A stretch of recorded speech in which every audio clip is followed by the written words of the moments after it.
حضرت علی علیہ السلام نے فرمایا قدر کرو ان کی جو تم سے بنا مطلب کی چاہت کرتے ہیں۔ دنیا میں خیال رکھنے والے کم اور تکلیف دینے والے زیادہ ہوتے ہیں۔ جب شوہر اپنی بیوی کو پیار سے مناتا ہے تو اللہ پاک اس کی یہ ادا بہت پسند آتی ہے۔ اگر عورت خوبصورت ہونے کے ساتھ ساتھ شرارتی اور پاگل بھی ہو تو اس سے محبت نہیں بلکہ عشق ہو جاتا ہے۔ عورت صرف اسی مرد کے آگے روتی ہے جو اسے سمجھتا ہے، جو اسے سنبھال سکتا ہے، جو اس کی کہے بنا اس کی بات سمجھ سکتا ہے۔ بس عورت کو ایسا مرد چاہیے ہوتا ہے، وہ پیسوں کی نہیں، وہ تو محبت اور توجہ کی بھوکی ہوتی ہے۔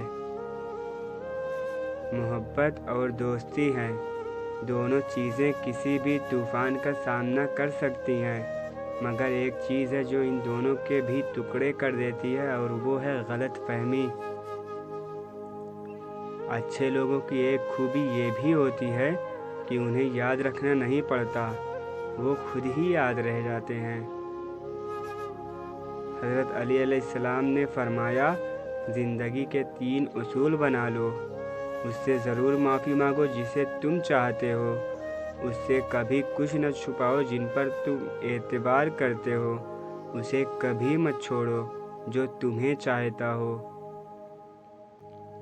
رسول اللہ صلی اللہ علیہ وآلہ وسلم نے ارشاد فرمایا بڑے بھائی کا چھوٹے بھائی پر حق ویسا ہی ہے جیسے باپ کا حق بیٹے پر۔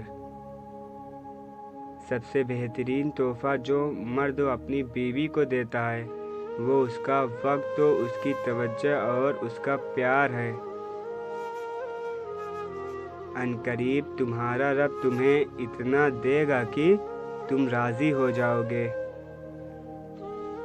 کسی نے پوچھا برکت کس میں ہے؟ اللہ کے نبی صلی اللہ علیہ وآلہ وسلم نے فرمایا نکاح میں۔ بیوی کو اگر آپ پیار اور عزت سے نوازیں گے تو بیوی آپ کا بڑھاپے تک ساتھ دے گی۔ بڑھاپے میں اگر رشتہ دار ساتھ چھوڑ بھی دیں لیکن بیوی مرتے دم تک آپ کے ساتھ رہے گی۔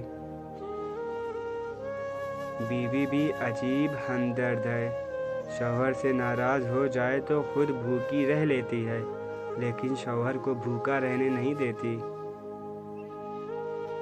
سورہ یوسف کی مثال ہے کہ اللہ تعالیٰ ہمیشہ ہمیں ہماری پسندیدہ چیز سے آزماتا ہے تاکہ اس کو پانے کی تڑپ میں ہم اللہ کے اور قریب ہو جائیں۔ محبت کیا ہے؟ محبت یہ ہے کہ وہ پوری دنیا کا مالک میرے ایک آنسو پہ مان جاتا ہے۔ مرد اگر چاہتا ہے کہ وہ عورت کے دل سے کبھی نہ اترے تو اسے چاہیے بیوی کی عزت کرے، تنہائی میں بھی اور دنیا کے سامنے بھی۔ عورت کو ایسے مرد کی ضرورت ہوتی ہے جو اسے بچوں کی طرح ڈیل کرے، اس کی بچکانی حرکت کو برداشت کرے، سب سے ضروری اسے منانے کا ہنر آتا ہو۔ جس سے محبت کی جائے اس سے مقابلہ نہیں کیا جا سکتا۔ کسی کو پا لینا محبت نہیں بلکہ کسی کے دل میں جگہ بنا لینا محبت ہے۔ جو گھر سے باہر آپ کے لیے خون پسینہ ایک کر دیتا ہے اور ذہنی تکلیف اٹھاتا ہے، برائے مہربانی گھر آنے پر اسے ذہنی اذیت نہ دیں۔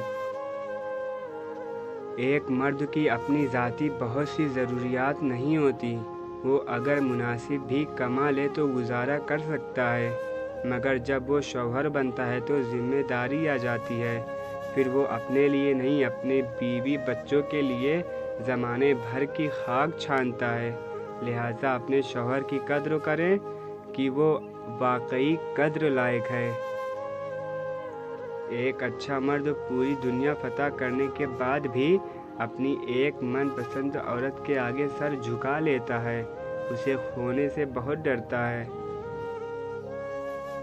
مرد محنت اور کمانے سے نہیں تھکتا، اسے گھر کی عورتوں کے رویے تھکا دیتے ہیں۔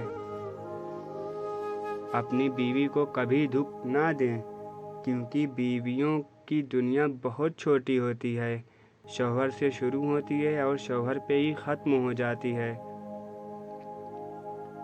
جو کچن میں آپ کے لیے ہاتھ جلا دیتی ہے، برائے مہربانی گھر آ کر اس کا دل نہ جلایا کریں۔ محبت اور احترام کے ساتھ بہو اور ساس کا رشتہ ہمیشہ خوشیوں سے بھرا رہے۔ دنیا کو سچا ہونے کی دلیل مت دو، بس یہی سوچ رکھو کہ اللہ سب جانتا ہے۔ یا اللہ ہماری ماؤں کی عمریں دراز کرنا، ہمیں ان کے بغیر جینا نہیں ہوتا۔ رسول اللہ صلی اللہ علیہ وآلہ وسلم نے فرمایا، عورتوں کی سب سے بہترین مسجد ان کا گھر کا آخری کمرہ ہے۔ اپنے خاوند کے لیے تیار ہوا کریں، بازار کی جگہ کمرے میں تیار ہوا کریں، اس سے آپ کا خاوند بھی خوش ہوگا اور اللہ بھی۔ ایک مضبوط عورت صرف اس مرد کے سامنے کمزور پڑتی ہے جس پہ اسے یقین ہوتا ہے، وہ اسے سنبھال لے گا، آگے بڑھ کر ہمت اور ساری دنیا سے الگ ہو کر اس کا ساتھ دے گا۔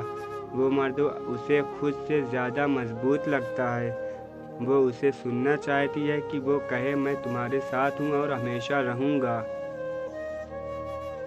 اگر عورت خوبصورت ہونے کے ساتھ ساتھ شرارتی اور پاگل بھی ہو تو اس سے محبت نہیں بلکہ عشق ہو جاتا ہے۔ بیوی کے عشق کی انتہا یہ بھی ہے کہ اس کو اپنے شوہر کے کپڑوں کی خوشبو سے بھی پیار ہوتا ہے۔ جب عورت کا دل مرد سے بھر جاتا ہے نا تو وہ یہ 3 کام کرتی ہے۔ سب سے پہلے اس سے بدتمیزی کرنا شروع کر دیتی ہے، اس سے بات کرنا چھوڑ دیتی ہے، اس کی بات ماننا چھوڑ دیتی ہے۔ حضرت علی علیہ السلام نے فرمایا، جب دل اداس ہو اور وجہ بھی سمجھ نہ آ رہی ہو تو سورہ رحمان پڑھ لیا کرو، دل کو سکون آ جائے گا۔ میکہ عورت کی آدھی زندگی ہوتی ہے اور اس کا بچپن اور لڑکپن کے حسین یادیں اس کے میکے کے آنگن میں مہک رہی ہوتی ہیں۔ اللہ پاک سب کا میکہ سلامت رکھے، آمین۔ 3 لوگوں کے سامنے اپنا راز مت بتانا: بے وقوف دوست، جھوٹا انسان، عورت۔ مرد و عورتوں کو توڑنا اور انہیں رلانا چھوڑ دیں۔ جس دن وہ یہ بات سمجھ گئے کہ حضور اکرم صلی اللہ علیہ وآلہ وسلم نے فرمایا، عورتوں کے معاملے میں اللہ سے ڈرو۔ بہترین میاں بیوی کی سب سے بڑی خاصیت یہ ہے کہ وہ آپس میں اختلافات اور ناراضگی کے باوجود ایک دوسرے کا خیال اور فکر کرنا نہیں چھوڑتے۔ بیوی کی جائز بات یا اچھا مشورہ مان لینا زن مریدی نہیں بلکہ مرد کی اعلیٰ ظرفی کہلاتی ہے۔ ہم سفر خوبصورت نہ بھی ہو مگر قدر کرنے والا ہونا چاہیے، کیونکہ گھر پیسے اور طاقت سے نہیں بلکہ محبت و اتفاق سے بنتے ہیں۔ مرد جب کمانے نکلتا ہے تو کبھی کبھی ذلت بھی یہ سوچ کر برداشت کر لیتا ہے کہ جنہیں وہ گھر کی 4 دیواری میں چھوڑ کے آیا ہے وہ عزت کی زندگی گزار سکے۔ مرد وہ ہستی ہے جو تختہ غسل تک دوسروں کے عزت کے لیے جیتا ہے۔ 5 چیزیں اگر عورت میں ہوں تو وہ صرف گھر نہیں پوری نسل سنوارتی ہیں: ٹھنڈا دماغ، میٹھی زبان، نرم دل، برداشت، رشتوں اور مذہب سے ایمانداری۔ زندگی کا اچھا ہمسفر ہمیشہ ٹھوکر کھا کے ہی ملتا ہے۔ جن کی ماں باپ جیسے خوبصورت ہستی زندہ ہیں وہ آج ماں باپ کی لمبی عمر کے لیے آمین لکھ دیں۔ جب تمہیں اس کی ہر چیز پر قادر ہونے پر یقین ہے تو اپنی دعاؤں کی قبولیت کا بھی یقین رکھو۔